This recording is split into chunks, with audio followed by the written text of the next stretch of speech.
So here you're going to have all these other cities and all these other counties who are able to finally have a tool to be able to, if they have the political will, go after these cases, stop people from using drugs out in the open, overdosing out in the open, killing themselves on our streets. And the city of Seattle's, where the problem is the worst, they're like, we'll get to it eventually. The following segment is brought to you in partnership with our friends over at Future 42. Turn your frustration into action at future42.org. We've been talking a lot about the drug crisis, and we know that the numbers show that Washington State has the fastest growing rate of fentanyl overdoses of any state in the nation, and this is truly ground zero for the fentanyl crisis.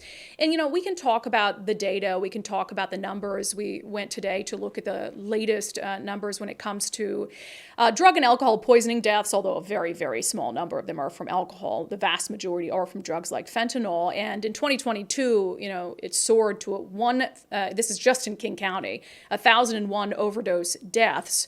And in 2023, we're already at 818, and it's August. So we are going to unfortunately blow the numbers from 2022 out of the water, and that's not a good thing. But, I don't need to see the numbers. I don't need to see the numbers and the data to tell me what's going on, because we see it every single day on the streets.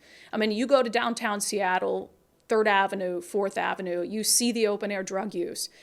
Chances are you've probably seen someone experiencing a drug overdose. I have seen multiple people who look dead on the streets, and who are sometimes able to be revived, sometimes not. I mean, again, you just go down there and you look at what's happening, and you know that overdoses are at record numbers. I don't need to see the numbers from the King County Department of Public Health.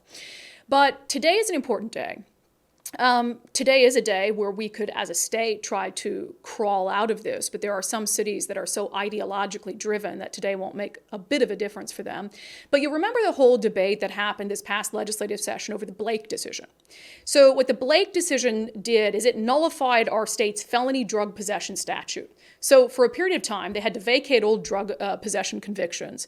And then we basically didn't have a law on the books that allowed for cities and counties to prosecute people and bring cases involving drug possession and open-air drug use. And so what happened is, thank God, it took a special session, which was ridiculous, but state lawmakers agreed to reinstate a crime for drug possession, although they dropped it from a felony to a gross misdemeanor. So that did a couple things. It put a new law on the books, which is good. So at least you have some tool, some tactic to be able to, in my opinion, help people recover. I do think jail and brief stays of incarceration can be what somebody needs to turn their lives around when they're in the depths of addiction. The challenge here is when drug possession was a felony, it was in the purview of county prosecutors. So in King County, that would be no questions asked, the King County Prosecuting Attorney's Office's job to prosecute those cases. But when the state dropped it down to gross misdemeanor, the King County Prosecutor's Office said, hey, we don't have the resources to go after gross misdemeanors. That's not our job. That is the city attorney's job. And so Ann Davison, who is a common sense city attorney, I mean, maybe one of the only common sense politicians in Seattle, she said, okay, let's do it. She put forth a proposal saying, hey, we're going to put a law on the books in municipal code that allows us to enforce this new state law. And remember what happened with that. It went to a vote on the Seattle City Council, and Andrew Lewis, the councilman for downtown, cast the deciding no vote to say, no, we're not going to pass that.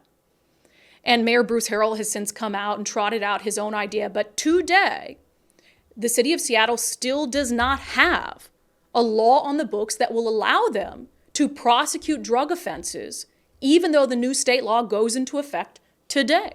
Despite Ann Davison's best efforts, despite a few common sense members of the Seattle City Council's best efforts. So here you're going to have all these other cities and all these other counties who are able to finally have a tool to be able to, if they have the political will, go after these cases, stop people from using drugs out in the open, overdosing out in the open, killing themselves on our streets. And the city of Seattle's, where the problem is the worst, they're like, we'll get to it eventually.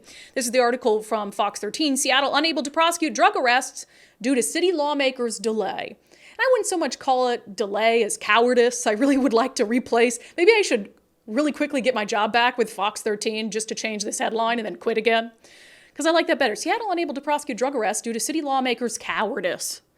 And they got a statement from Mayor Bruce Harrell, who was MIA during the city council vote to try to pass an ordinance. MIA. And now he wants to act like I'm the one who's going to fix this. He said, his office said, Mayor Harrell is committed to urgent action to advance sustainable improvements to public health and public safety. While the council considers this proposal, the one he came up with, we will continue to design and implement new and innovative treatment options and reduce access to dangerous illegal drugs by holding dealers and traffickers accountable, whatever that word soup means. And again, had Bruce Harrell intervened when the initial vote was going to happen, had he been part of that deal-making process behind the scenes, it would have passed. I am convinced of it. But he was MIA, he didn't touch it, now he wants to act like he's going to come in and save the day. He says, Mayor Harrell's committed to urgent action. Urgent action? Urgent action would have been taking action the day that you got into office, when we already had people dying out in the open on our streets, when we already knew that the fentanyl crisis was reaching record levels. That would have been urgent action. This ain't urgent action. That segment was brought to you by our friends over at Future 42. Turn your frustration into action at future42.org.